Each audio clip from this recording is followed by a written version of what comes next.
अस्सलाम वालेकुम friends, welcome back to my channel. I hope आप सब बहुत अच्छे होंगे। और जैसा कि आप लोगों को पता है कि हमारे देश के अंदर अभी वक्फ का मसला चल रहा है, तो क्या आप लोगों को पता है कि ये वक्फ क्या होता है और इस्लाम में क्या होता है ये वक्फ, और 1400 साल पुराना इसका इतिहास क्या है, कब और कैसे शुरू हुआ था ये वक्फ, और हमारे इंडिया में क्या क्या बदला जाएगा इस नए कानून में, ये सारी चीजें जानेंगे इस वीडियो में। तो इस वीडियो को हमारे साथ लास्ट तक जरूर देखिएगा। आज से लगभग 1450 साल पहले जब आखिरी पैगंबर यानी कि हज़रत मोहम्मद सल्लल्लाहु ताला अलैहि वसल्लम ने इस्लाम का प्रचार शुरू किया, यानी इस्लाम की दावत देनी शुरू की, तो जैसा कि हम जानते हैं कि शुरुआती दिनों में मुसलमान बनने वाले ज़्यादातर लोग वही थे कि जो कमज़ोर थे, गरीब थे या फिर ग़ुलाम थे। इससे उलट ऐसे बहुत कम ही लोग थे कि जो माली तौर पर अच्छे खासे अमीर हुआ करते थे। मगर जैसे जैसे मुसलमानों की तादाद बढ़ती जा रही थी, वैसे वैसे जाहिर है ज़रूरतें भी बढ़ती जा रही थीं। अब क्योंकि इस्लाम रिलीजन में चैरिटी की कुछ ज़्यादा ही अहमियत है और ऐसा करने पर सवाब भी हद से ज़्यादा मिलता है, तो इसीलिए जो चंद सहाबा ऐसे थे कि जिनके पास ठीक ठाक माल था, उन्होंने अपने माल के ज़रिए से बाकी कमज़ोर मुसलमानों की मदद करनी शुरू कर दी। स्पेशली जो अमीर सहाबा यानी अमीर मुसलमान हुआ करते थे, उन्होंने अपनी प्रॉपर्टी या फिर जो दूसरे भी इसी तरह के कीमती एसेट्स थे, उनको इस्लाम के लिए देना शुरू कर दिया। और इन दी गई प्रॉपर्टीज़ का मेनली इस्तेमाल किया जाता था 3 कामों के लिए। पहला काम तो रिलीजियस काम यानी मजहबी काम, जैसा कि मस्जिद वगैरह बनाना। दूसरा काम एजुकेशनल पर्पस, मतलब कि मुसलमानों की तालीम का इंतज़ाम करना, मदरसा वगैरह बनाना। जबकि तीसरा काम था चैरिटी, यानी कि आम ज़रूरतमंद लोगों की किसी भी तरीके से मदद होना। और इस पूरे प्रोसेस को ही कहा जाता था वक्फ कर देना, यानी फला इंसान ने अपनी ज़मीन, अपनी प्रॉपर्टी इस्लाम के लिए, या दूसरे शब्दों में अगर कहूँ तो गॉड यानी कि खुदा के लिए वक्फ कर दी है। पैगंबर अलैहिस्सलाम के बाद फिर खिलाफत राशिदा के दौर में, इसके बाद फिर सल्तनत बनु उमैया या फिर सल्तनत बनु अब्बास के दौर में भी जैसे जैसे दुनिया के बाकी इलाकों में इस्लाम फैलता गया, वैसे वैसे वक्फ का ये कॉन्सेप्ट भी दुनिया के उन सारे इलाकों में फॉलो होने लगा। स्पेशली आखिरी बड़ी सल्तनत यानी कि सल्तनत उस्मानिया के दौर में वक्फ की पॉपुलैरिटी या कहें वक्फ पर अमल होना बिल्कुल पीक पर पहुंच चुका था। लगभग पूरी मुस्लिम दुनिया पर फैले इस सल्तनत के लगभग हर शहर के अंदर ही वक्फ की बेशुमार प्रॉपर्टीज मौजूद हुआ करती थीं। उस्मानियों ने ही वक्फ के इस सिस्टम को बहुत ज्यादा ऑर्गेनाइज भी कर दिया था। मतलब उस दौर में ऐसे बहुत सारे इंस्टीट्यूशंस बनाए गए थे कि जिनकी जिम्मेदारी हुआ करती थी कि वो इस प्रॉपर्टी को अच्छी तरीके से मैनेज करें। इन्हीं प्रॉपर्टीज की आमदनी के जरिए से ही मस्जिदों को या फिर एजुकेशनल इंस्टीट्यूट्स को या इसके अलावा बाकी जो चैरिटेबल वर्क हुआ करते थे उनको फंड किया जाता था। दुनिया के बाकी इलाकों की तरह जब हिंदुस्तान में भी इस्लाम आया, और खास तौर से जब यहाँ पर 13वीं सदी के बिल्कुल शुरुआत में ही मुस्लिम सल्तनतें कायम होना शुरू हुई, तब वक्फ का ये सिस्टम इंडिया में भी आया। हिस्टोरिकल एविडेंस से पता चलता है कि हिंदुस्तान में मुसलमानों की सल्तनतों के बिल्कुल शुरुआती दौर से ही मुस्लिम रूलर्स या फिर बहुत सारे अमीर मुसलमान भी अपनी प्रॉपर्टीज वक्फ करने लगे थे। इसीलिए हर गुजरते दिन के साथ अब वक्फ का ये सिस्टम इंडिया में भी खूब फलता फूलता चला गया, और स्पेशली मुगल एम्पायर के दौर में अपने पीक पर पहुंच चुका था। फिर अंग्रेजों के दौर में भी ये बढ़ता ही गया, और जाहिर है जब इसका एरिया और इसकी प्रॉपर्टी बढ़ती ही जा रही थी, तो इसको मैनेज करने के लिए इसमें बहुत सारे वक्त के साथ रिफॉर्म्स वगैरह भी होते रहे। मिसाल के तौर पर 1913 में अंग्रेजों के दौर में वक्फ वैलिडेटिंग एक्ट लाया गया, जिसका मकसद था कि वक्फ की प्रॉपर्टीज को रेगुलेट करना और उनको प्रोटेक्ट करना। भारत को जब आज़ादी मिल गई, तो इस नए भारत में इंडियन मुस्लिम्स के लिए 1954 में एक बार फिर से वक्फ एक्ट को इंट्रोड्यूस किया गया,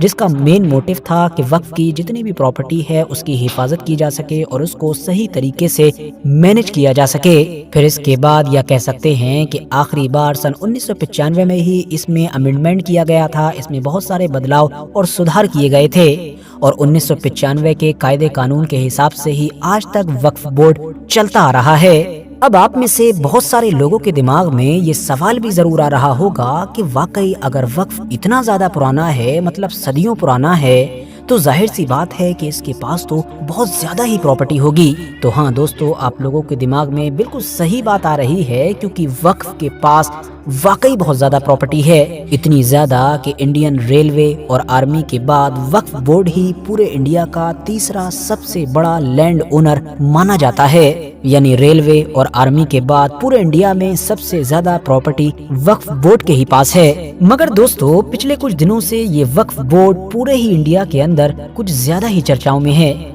चाहे सोशल मीडिया देख लीजिए या फिर मेन स्ट्रीम मीडिया के चैनल खोलकर देख लीजिए, हर तरफ वक्फ बोर्ड की चर्चा ही नजर आ रही है। और उसकी वजह यही है कि क्योंकि पिछले ही महीने यानी 8 अगस्त के दिन मौजूदा बीजेपी गवर्नमेंट ने पार्लियामेंट के अंदर वक्फ से रिलेटेड एक बिल पेश किया था, जिसके जरिए से वो इस सदियों पुराने वक्फ सिस्टम में बहुत सारी चीजें बदलना चाहती थी। बीजेपी का कहना था कि ये सिस्टम करप्ट हो चुका है, वो तो सिर्फ वक्फ में सुधार करना चाहती है। मगर इसके उलट बाकी जो अपोजिशन मेजर पार्टीज थी, वो चाहे समाजवादी पार्टी हो, कांग्रेस हो या फिर मशहूर मुस्लिम नेता असदुद्दीन ओवैसी हो, वो मानो सारे के सारे इस बिल को देखकर गर्म पड़ गए। इवन नीतीश कुमार की वो पार्टी कि जिसके जरिए से ही बीजेपी की ये गवर्नमेंट चल रही है, वो भी इस बिल के खिलाफ दिखाई दी। नतीजा ये हुआ कि मेजोरिटी न रखने की वजह से ये बिल पास ना हो सका। लेकिन फिर भी बीजेपी ने हार नहीं मानी, बल्कि उसी दिन इस बिल को आगे ज्वाइंट पार्लियामेंट्री कमेटी के पास भेज दिया गया। और अब वहां पर इस अमेंडमेंट बिल के ऊपर बड़ी तेजी के साथ प्रोसेस चल भी रहा है। और शायद मुमकिन है कि ये बिल फ्यूचर में पास हो भी जाए, या ये भी मुमकिन है कि ये बिल फ्यूचर में भी पास न हो सके। लेकिन अब सवाल यही है कि आखिर बीजेपी इस वक्फ सिस्टम में ऐसा भी क्या बदलना चाहती है कि जिसको देखकर न सिर्फ ये पॉलिटिकल पार्टीज ही बल्कि इनसे भी कहीं ज्यादा इंडिया के ज्यादातर मुसलमान अचानक से एक्टिव हो गए हैं। तो इस पूरे मैटर को गहराई से समझने के लिए हमको पहले वक्फ सिस्टम से जुड़ी हुई कुछ बुनियादी बातों को समझना होगा। वैसे तो दोस्तों, हम लोग हिस्टोरिकल बैकग्राउंड में ही जान चुके हैं कि ये वक्फ होता क्या है, लेकिन फिर भी आसान भाषा में आपको और क्लियर कर देता हूँ। मिसाल के तौर पर आप लोगों ने जिंदगी में बहुत सारा पैसा कमाकर उससे प्रॉपर्टी बनाई, या ये मान सकते हैं कि आपके बाप दादा के जरिए से आपके हिस्से में प्रॉपर्टी आई।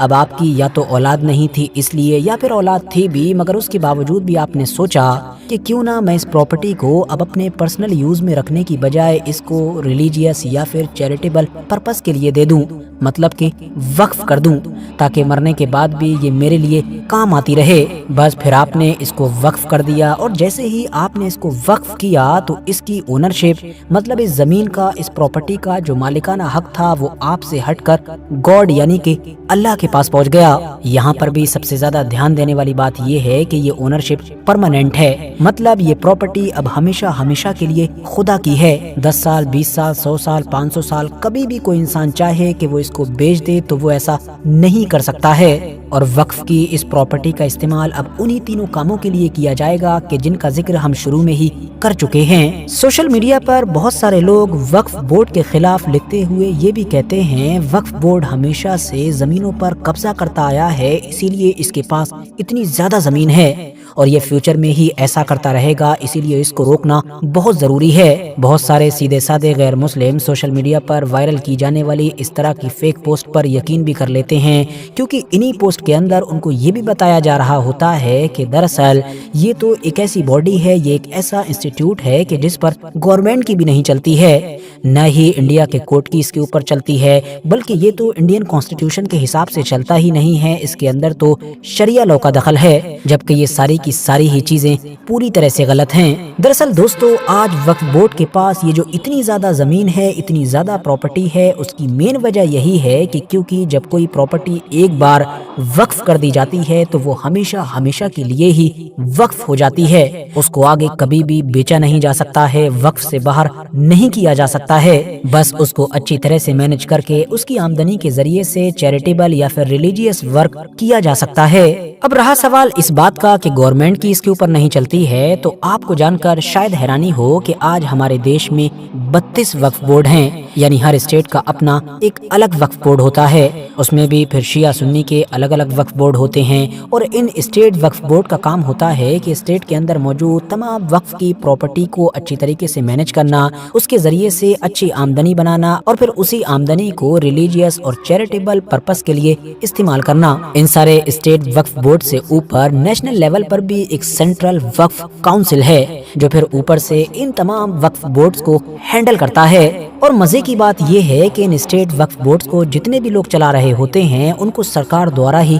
चुना जाता है। इवन वो सर्वे कमिश्नर कि जिसकी ये जिम्मेदारी होती है कि वो किसी भी डिस्प्यूटेड लैंड पर जाकर ये फैसला करे कि ये वक्फ बोर्ड की जमीन है या नहीं, उस सर्वे कमिश्नर को भी गवर्नमेंट के द्वारा ही चुना जाता है। नेशनल लेवल पर भी जो सेंट्रल वक्फ काउंसिल है उसको चलाने वाले लोग भी गवर्नमेंट के द्वारा ही बैठाए जाते हैं। तो कुल मिलाकर ये पूरी की पूरी बॉडी गवर्नमेंट के जरिए से ही चलती है, गवर्नमेंट के अंडर में रहती है। और इसके अलावा अगर किसी लैंड पर कोई डिस्प्यूट वगैरह होता है तो कोर्ट के सामने जवाबदेही भी होती है, बाकायदा बाकी सारे इंस्टीट्यूट्स की तरह सारे कायदे कानून को फॉलो करती है। आखिर में बात करें अगर चेंजेस की कि आखिर मौजूदा गवर्नमेंट 2024 वक्फ अमेंडमेंट बिल के जरिए से क्या क्या बदलना चाहती है, तो इसमें सबसे पहली चीज तो ये है कि नए कानून के तहत ये चीज कंपलसरी यानी कि जरूरी बनाई जा रही है कि जो सेंट्रल वक्फ काउंसिल है यानी सबसे ऊपर की बॉडी, उसमें जितने भी लोग बैठते हैं पूरे वक्फ को जो लोग मैनेज करते हैं उनमें 2 औरतों को मैंडेटरी किया जा रहा है, यानी 2 औरतों का होना जरूरी होगा। इस पर तो वैसे किसी भी अपोजिशन पार्टी ने या किसी भी मुस्लिम ऑर्गेनाइजेशन ने कोई इतराज नहीं किया है, क्योंकि पुराने कानून के हिसाब से भी इस बात पर कोई रोक नहीं थी। अब वो बात अलग है कि कोई औरत बैठती हो या नहीं, और अगर अब मैंडेटरी हो गया है तो जाहिर सी बात है बैठ भी जाएंगी। लेकिन जो प्रॉब्लम है वो इससे अगली चीज में है।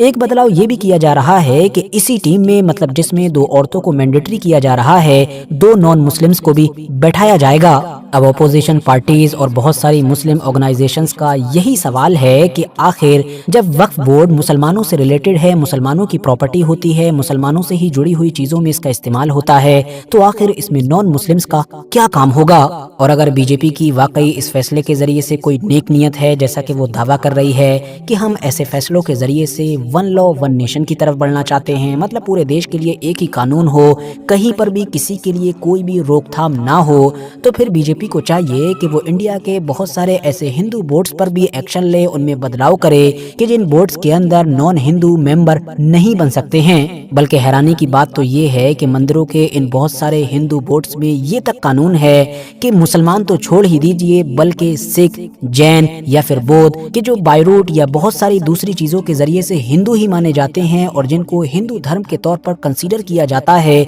वो भी इन हिंदू बोर्ड्स के मेंबर नहीं बन सकते हैं। इसके अलावा बीजेपी 1995 वाले एक्ट से सेक्शन 40 भी हटा रही है, और याद रहे कि ये वही सेक्शन है कि जिसके जरिए से वक्फ किसी भी इलाके में जाकर किसी जमीन के बारे में ये इंक्वायरी कर सकती है कि ये उसकी जगह है या फिर नहीं। इसके अलावा एक बड़ा सवाल ये भी उठ रहा है कि इस नए अमेंडमेंट के जरिए से सरकार कलेक्टर को भर भर कर ताकत दे रही है, मतलब जमीन डिस्प्यूट से जुड़े हुए जो सारे काम सर्वे कमिश्नर किया करता था वो अब कलेक्टर किया करेगा। तो अब सवाल ये है कि अगर किसी जमीन पर वक्फ बोर्ड और सरकार के ही बीच में डिस्प्यूट हो जाए, जैसा कि बहुत जगह है भी, तो क्या सरकार के अंडर ही में रहने वाला कलेक्टर ही इस बात का फैसला कर रहा होगा कि ये जमीन सरकार की है या फिर वक्फ बोर्ड की है? क्या सच में जरूरत पड़ने पर एक सरकारी ऑफिसर ही सरकार के खिलाफ कोई एक्शन ले पाएगा? और इन तमाम चीजों से भी आगे बढ़कर एक बड़ा मैटर डिजिटल रजिस्ट्रेशन को लेकर भी फंस रहा है। मामला ये है कि अगर ये बिल पास हो जाता है तो नए कानून के तहत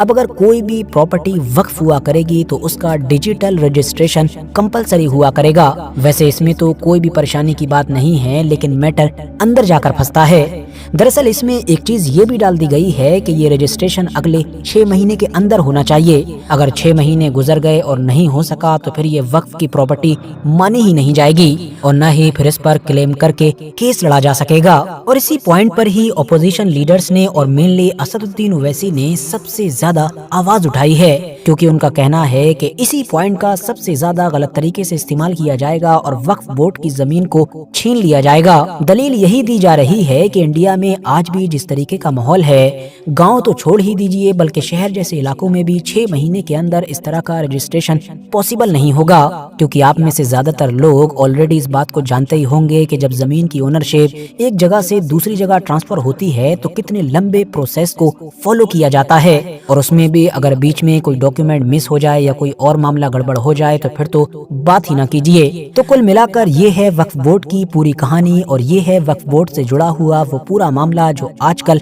चर्चाओं में है। अगर वीडियो अच्छी लगे तो वीडियो को लाइक और ऐसी ही और वीडियोस देखने के लिए हमारे चैनल को सब्सक्राइब करें। चलिए मिलते हैं एक नई वीडियो के साथ।